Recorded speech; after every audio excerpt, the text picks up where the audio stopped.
Hello everyone, my name is Yuta Jazz, and today I am going to do another podcast episode about mind over matter, or the power of the mind, or how basically the mind is the key to everything in magics. And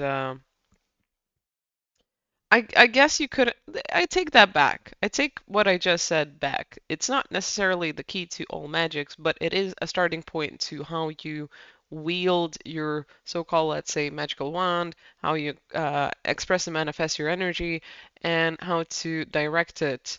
And just, a huge part of mastery of your mind is non-reaction as well, right? So it's a complicated topic, and spirituality or your spiritual journey is made up of so much more than just like how you deal with your mind, how you talk to yourself, how you express yourself. But in the purpose of getting into any type of well-being, mindfulness practice, or even going as far as having spiritual practices, ceremonies, rituals, an altar, or trusting in, manifesting your own reality or having mind over matter type of experiences. It's really kind of like a vocal point of this is where you fine tune a huge aspect of magics, but also of self as well.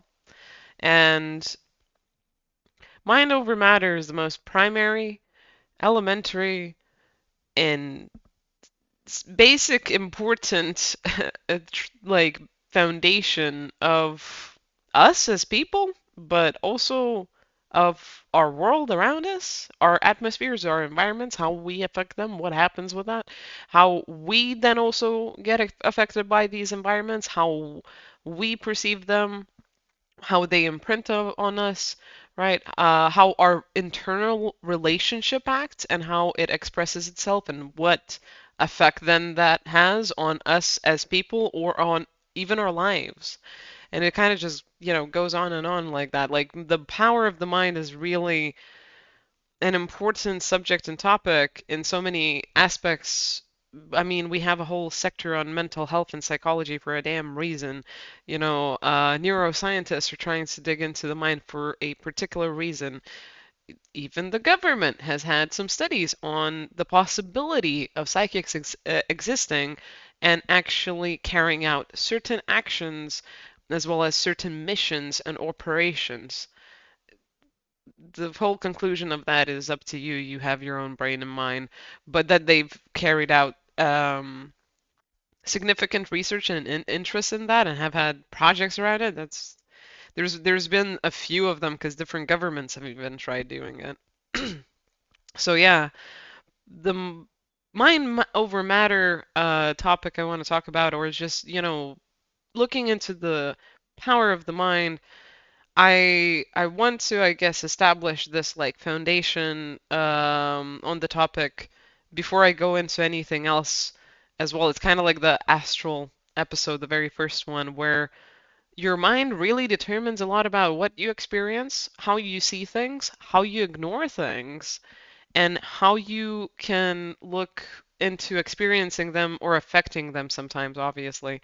And it's not just in direct things or ways. It's not just a direct approach where, oh, I'm gonna think it and it's definitely gonna happen. No, there's a nuance to it and it's individual and personal to everyone. There's no one size fits all when it comes to manifestation or how the fuck do you figure out your brain and how the fuck do you act and live by it, right? Like how do I think within my brain? What the fuck does it mean? Why is it like this, etc. Like there's no one size fits all. There's no map to it that's really going to be conclusive to every single individual.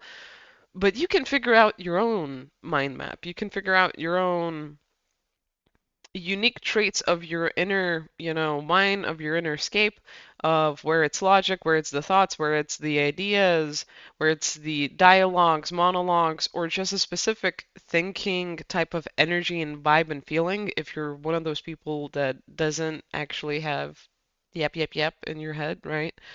But it is a point of pondering, thinking, analyzing, weighing out points or thoughts or energies or ideas, right? And it kind of gets broken up into many different sectors of like identifying things, analyzing things, drawing out maps, making thought maps, having visions, having plans, having just like equations in your brain about whatever it is. And thing is, when our mind runs rampant, then it can control us, right? That's a huge big issue is like how do we let ourselves live and experience our life and express ourselves, right? But not bring ourselves down. How do we not have the mind actually create uncomfortable feelings and thoughts to the point of like feeling out of control or like you are at the whims of it?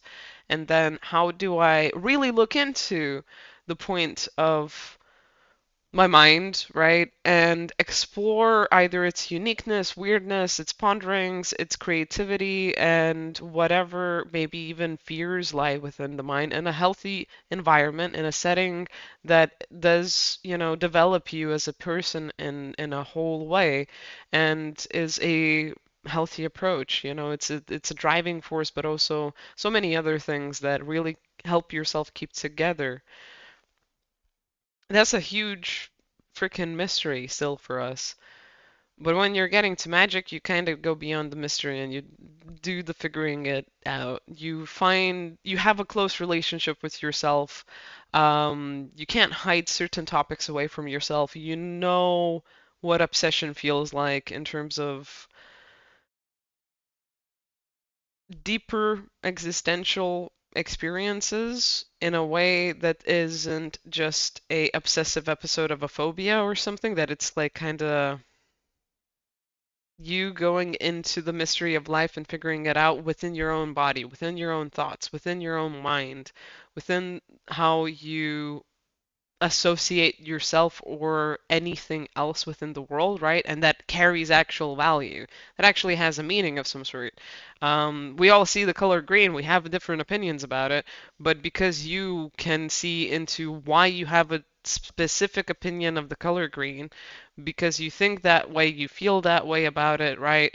It has that association maybe with your past. Maybe it doesn't have any association. It's just a specific feeling, right? Maybe it's a work trait of like it doesn't go well in my art, right? Whatever reason it is, you having the capacity of looking into it, doing it, and feeling that out, and really exploring yourself as well as how that relates to the world and then how the world relates to you is really a huge basis, if not the foundation, of how you go forward with experiencing magic and spirituality. Mind over matter goes as far as like everything you're thinking creates a manifestation and an energy around you and an aura. But before any of that happens, really what it can kind of go on to is like you feel different. You think different specific thoughts as you're holding on to a thought or a belief or a school of like thought of teaching. And then that literally changes your whole entire life. And the way you affect other people with the same energy is very crucial. Like, unless they've really, they have thick skin, they don't give a shit, or they've learned enough, they might actually get derailed and taken somewhere else because of your energy, because of what you've been thinking and then saying, or how you've been supercharged about these certain types of energies, feelings, or thoughts. But at the very primary like basis of it, your thoughts can manifest certain emotions, and then that those emotions can manifest expectations that go to habits, that go to lifelong experiences and lifestyles. That's a primary, right? But it can grow out into like that simple premise of you constantly thinking things are one way or a certain way, or you need to protect yourself, or you need to be a certain way and come across a certain way and act. That can manifest into other issues of like holding down a job, holding down a house, looking after your house or space, looking after other people, not being able to look after other people or beings. Like it keeps just kind of going on, and we are figuring it all out. when you're a magician or a person that's spiritual getting into metaphysics, quantum jumping, quantum effects, quantum just energy and vibes, you really notice that any minuscule, big or small thought of yours can become a fucking elephant in the room. And not everyone can see that elephant, but you fucking can. And it's a big experience. It's a big eye-opening time where you start really seeing it, and then you start opening up to realizing why and how it works and why it is that way. Um, Once you start getting into other magics like prayer, curses, rituals, ceremonies, protection barriers, house cleansings, even I guess clearing and healing people, but also like I wanted to say exorcisms at the point of like you actually getting energy out of a place, not necessarily that it's actually like the whole generic, traditional sense of exorcisms, but when you're exercising an energy out of somewhere. That's also a spiritual practice. All of it very much depends on your internal relationship, narrative, how you speak, how you say things, and how you feel behind those words. And really, all of the manifestation teachings and teachers, they're trying to show you that you have power, and it is all like a simulation where you're figuring out how to play with that energy and how to focus it, how to funnel it, how to intend it and how to then bring power behind it to realize your impact and start living out of that authenticity of like, fuck, this actually is real and it does stuff. I am really being real currently and saying my thoughts are oppressive or my thoughts always criticize every single other person. And so through studying or research, I've realized like I also judge myself through that, and it has been creating hard relationships. It has been creating a really negative narrative within my mind, and so it has been creating me also like appearing a certain way, right? And maybe me not even having energy or not having motivation or self-belief or self-esteem to go forward with these ideas or projects or even work or something. This is an example, but with your mind, you can really create anything. This whole world that we're experiencing currently is for the purpose of us really diving into what we manifest and what we create and what we can think of and how that idea that is born within us is born then outside of us in the world and how really we have all of those resources right now. We have that environment.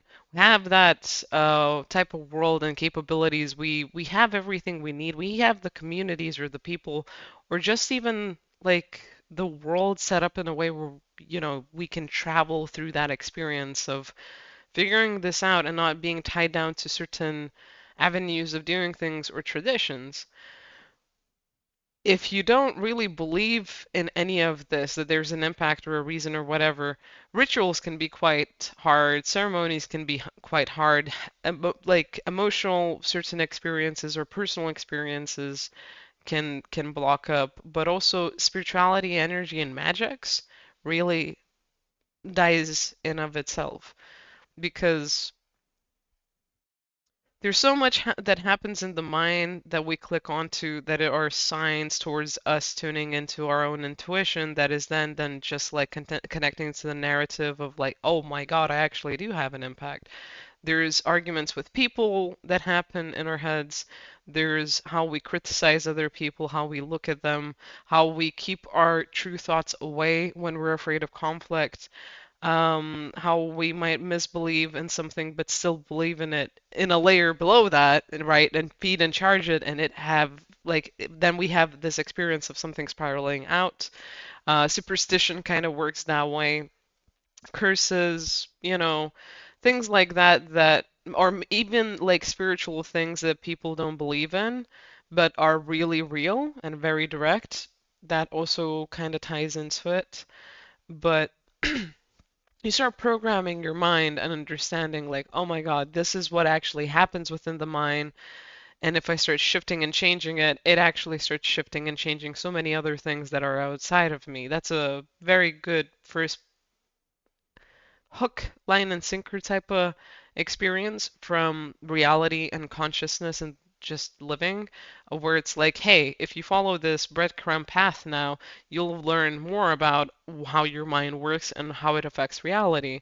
And then you need to start then facing all of these truths about it becomes kind of like Lego in a way, like consciousness Lego. Like, hey, you have this building block, and this is why you don't believe in yourself or you have confidence issues or other things, and that's how it limits you in this other aspect of your life. Or if you're spiritual, then, oh, I'm having this weird experience of anxiety, worry, sleeplessness, or other stuff because this metaphysical thing is happening. And I'm feeling it because I have this past life hang up about thinking like I'm worthless all the time and something is going to oppress me and control me.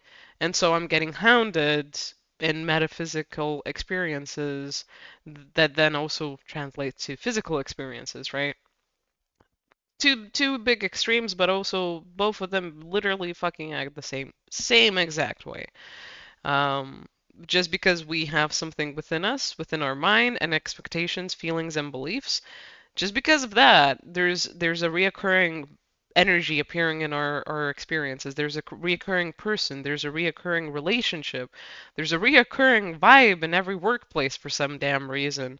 There's a certain block within education or other things, or health even, like obesity and other stuff. Like literally it's kind of fascinating when you start diving into it, and it's personal to everyone, and it's different with everyone. But that on how like the mind impacts life in multitudes of ways, and crossing through those boundaries internally that are really just barriers and walls, right? Restricting you from exploring certain ways of thinking, certain thoughts, certain ideas, right? Not even just subscribing them, to just look at them, open up, right? That whole process not only can keep us stuck, but can keep certain things just going on and on and on perpetually that involve, yeah, life in all of it. Like not just health, not just work, everything, as I said.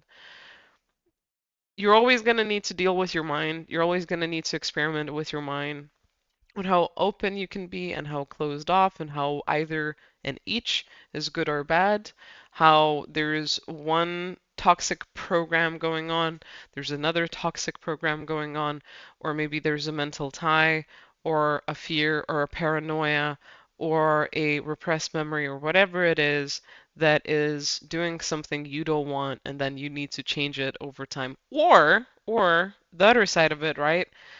How do I actually feed into the really good things and how do I keep them like lit without being crazy about what the heck do I want and what I'm really going after and what I'm really trying to cultivate and create.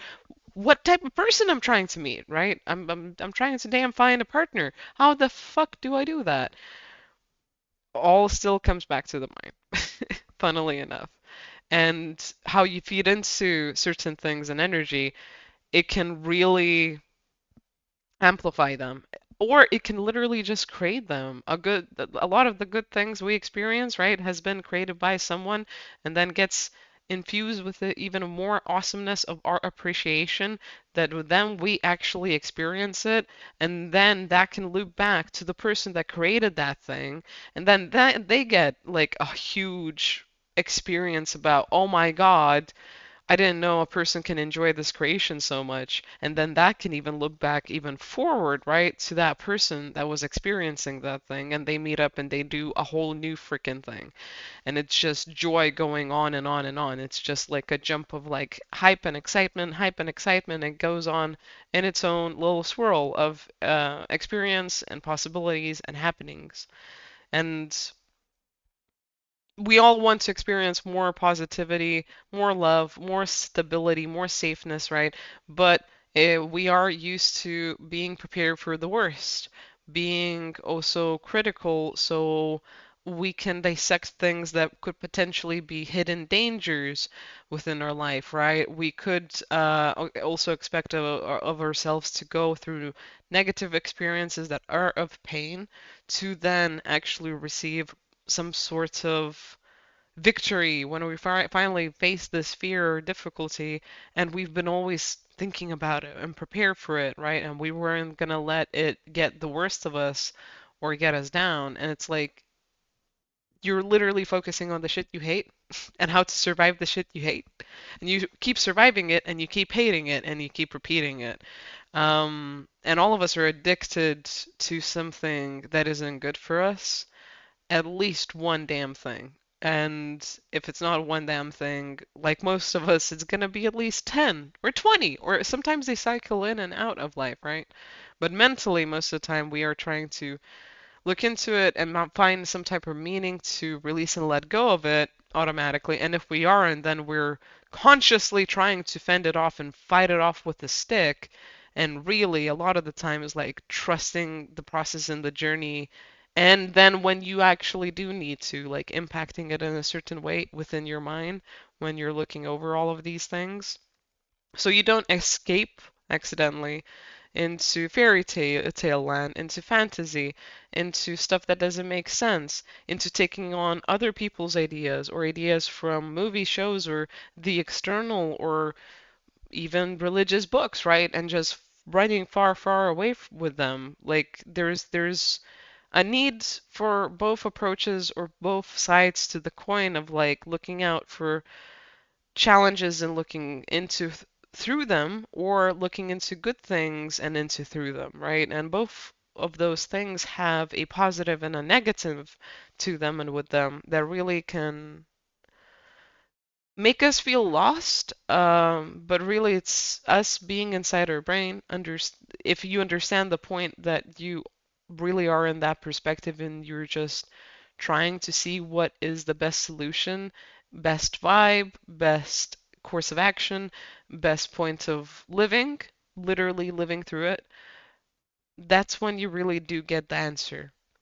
And usually it is as extreme as I always say of like universe works in the laws of fear and love. This would be also a case of like, are you being critical, judgmental, attacking, fearful, painful, hurtful within your mind, either towards yourself or others?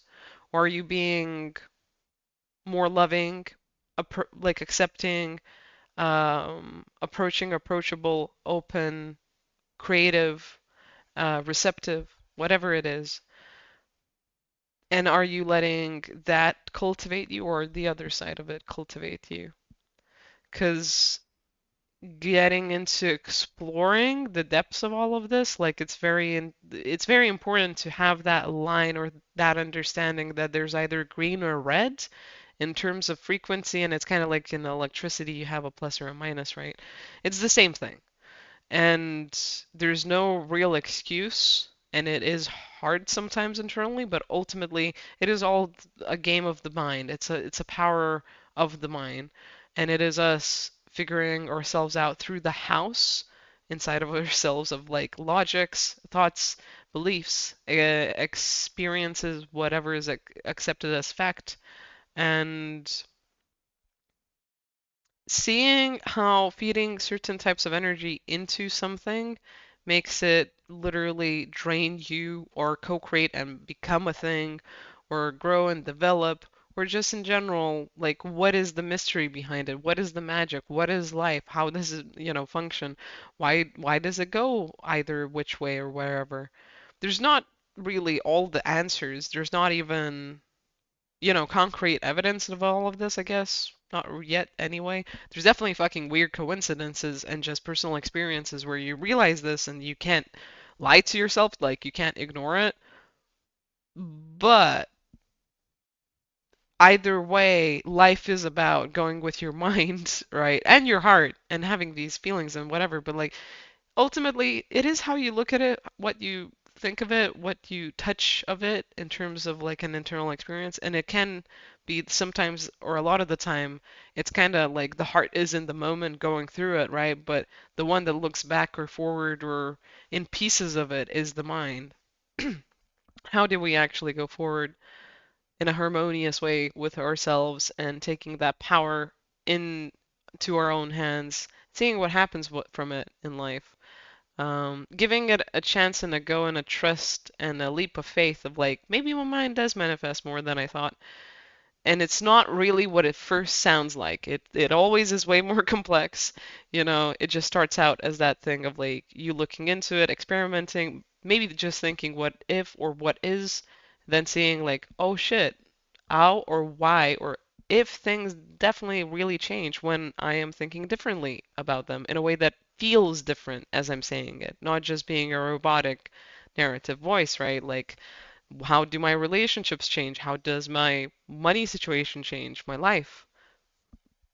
What happens? And is it really real? We all can check it out for ourselves and see how we feel about it and what happens because of it. And it can get a bit freaky. I will warn and say that sometimes this experience can open like a lot of things and cause a lot of worry and doubt and just mischievousness of like, did that really fucking happen? I guess it did, and then you're like, okay, some people literally go back from that, or others just keep going forward and start experimenting with the point of mind over matter. So, yeah, this one's gonna be short because I feel like this is an intro and I don't know what the heck to. But I feel like this is an intro to a series of some episodes where I'm going to have more points of like how to use the power of the mind, how the journey starts out, how it actually works, why does it work, right? And whatever. But this was my primary just like foundation talk about how everything starts from the power of the mind, how you perceive things, look into them, feed your energy into it, how you might be having certain obsessions or even conversations with people when they're not around you, how you perceive your friends or your family and your partners, and how they respond because of you having a certain narrative or connotation about who or and what they are, maybe a certain expectation, right? And that literally breaks everything apart. I think expectations are a bit of a easy little thing to notice, like the issue of the power of the mind with, but there's a few other ones, and there's so much to get into and expand on that I think yeah, I'm gonna leave it here. It's gonna be an intro episode. I'll be sure to make some notes as I do on some other episodes to expand on and have part twos on. And yeah, feel free to check out my link tree where there's more stuff. Check out the channel. I have a lot of interesting readings, other podcast episodes, and some pep talky type of, vibe vids. And yeah, I am also streaming currently on Twitch. I'm currently doing mostly tarot readings, but I'm just about to return to video gaming, I think. But if you want a live reading from me for free, you can go on Twitch and also you can watch some of my gaming streams there. We're gonna be playing Fallout 4, Castlevania, one of the Castlevania, the new ones, Lord of Shadows, Mirror of Fate, and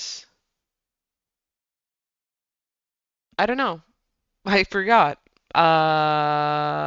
Fallout 4, Castlevania. Oh, Black Mesa, fucking sure. Yeah, right. I'm hyped to finish that. I'm so close. I think I literally have the one last like stream left on streaming that, and it'll be done, and I'm looking forward to it because I've never played Half-Life 1, and Black Mesa is freaking great, man. It's such a good movie. Not movie, fucking video game. Not movie. It'd be kind of fun if it was a movie. Yeah, Valve, get to it. Actually would watch that. Actually would watch that. That would be a really weird action movie. It could basically be like, I don't know. Region 13. There's a alien movie like that. Just make it in Black Mesa, and that the breakout was actually Black Mesa and not um the random alien ship breaking down above the atmosphere of the Earth, and then, all hell breaking loose from that. But yeah, anyway, yeah, I'm just rambling. You have a good time, you have a good one, and I will see you next time. Ta-ta, bye-bye.